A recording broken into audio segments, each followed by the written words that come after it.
Hey, you guys, it's us again, mother and daughter. Hi. So, today we wanted to start off with April 1st. This is a mental health channel, especially for teens, but it's for everyone. But we wanted to go ahead and get our first video out. So, let's jump into it. Mental health is very real.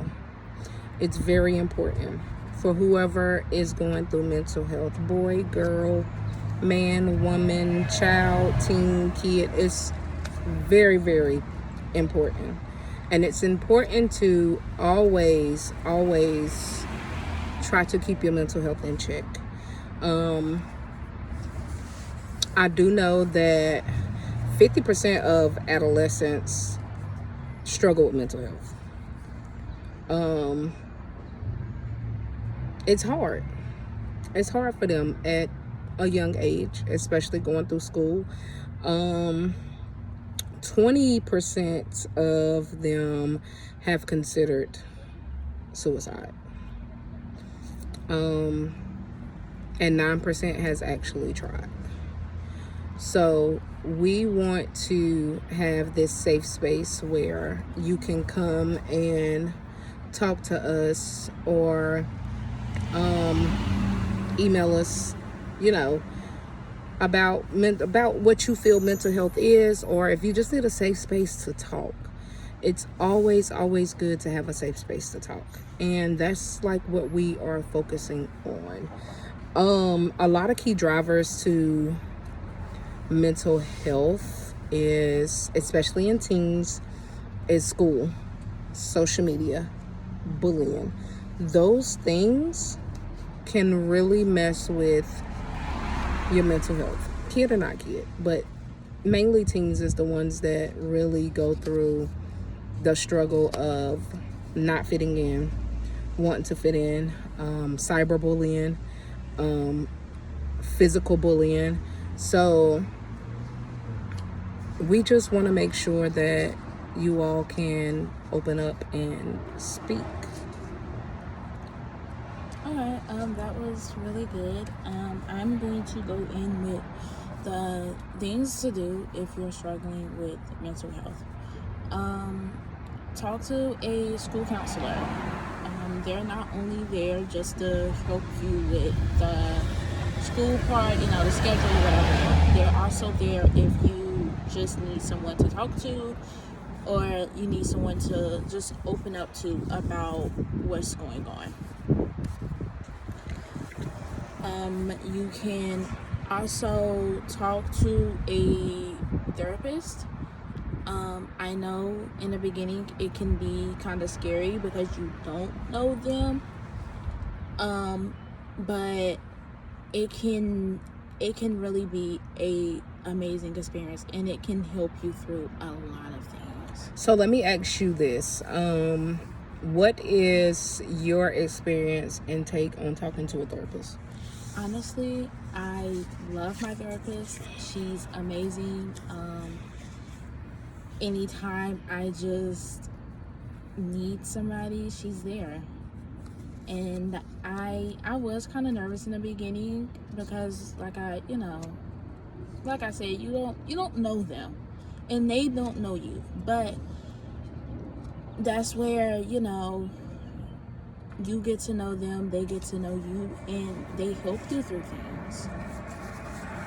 Okay. So I also believe that therapy is very, very good. I know that a lot of people do not believe in therapy, but I promise you, in the beginning it may not seem like you're getting anywhere. It may not seem like it's working, but eventually when you have to go through the steps, it works. I promise. Some key warning signs that I can think of for parents or friends to maybe be able to pinpoint if their friend is struggling mentally. Some of the warning signs is behavior.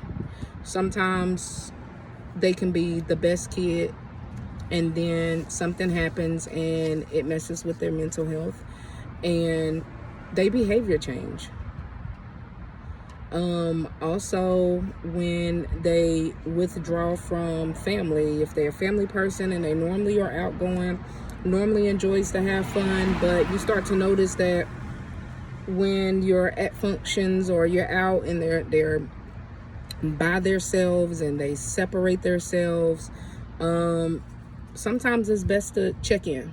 You know, you don't have to go in, is your mental health okay? Like, you don't have to do that. Just check in. Hey, are you okay? You know, you good? And go from there. Some people do substance abuse. So they may not have been smoking or drinking, and you know, you start to notice when y'all hang out at little parties and after school events, you know, your friend is drinking, just check in. Okay, that was really good. I want to talk about the parent part, you know, the part that parents play in this,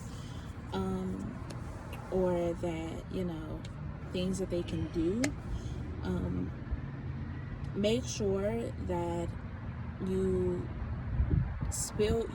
fill the space safe. Make sure that your child feels like it is okay to come and talk to you, and that you won't judge them or try to dismiss their feelings or something. Listen and just don't hear. And when I say listen and don't hear, I mean don't reply to everything. You don't have to reply to everything. Reply when you need to. And that's also a key like point in communication also. Very good.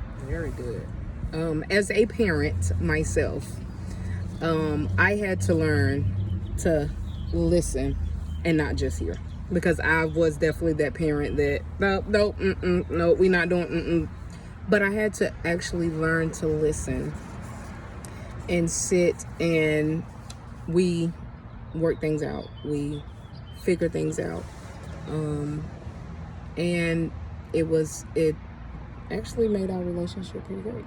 Yeah, I can say you did. You think so? All right, so you guys, we're gonna get ready to wrap this up, but before we go, we have a few support numbers that you can go to. One of the numbers is the Suicidal Crisis lifeline, which is 988. and we also have the Youth Crisis line, which is 1-800-843-5200. We will also post these in the bio, in the link. You also can Google a therapist in your area. If you're in South Carolina, Google therapist near me. If you're in Washington, D.C., Google therapist near me. And you can find you a therapist that you can sit and figure things out with. All we ask that you guys do, like, Comment, share, and subscribe. Thank you guys. Bye.